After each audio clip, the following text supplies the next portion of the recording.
సరస్వతి నమస్తుభ్యం రాసిందెవరు? అసలు అర్థమేమిటి? మహాభాగవతాన్ని బమ్మెరపోతన రచించారు. ఆ పూర్తి శ్లోకము సరస్వతి నమస్తుభ్యం వరదే కామరూపిణి విద్యారంభం కరిష్యామి సిద్ధిర్భవతు మే సదా. పద్మపత్ర విశాలాక్షి పద్మకేసర వర్ణని నిత్యం పద్మాలయం దేవి సామాం పాతు సరస్వతి.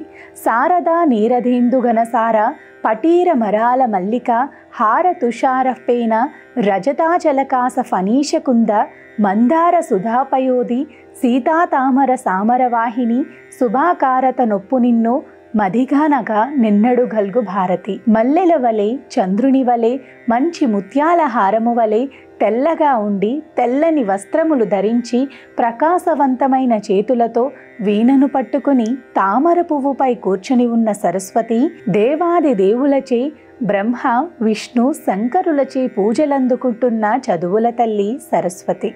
నాలో జడత్వమును నశింపచేసి జ్ఞానమును పెంపొందించి నన్ను సదా రక్షించు అని అర్థం.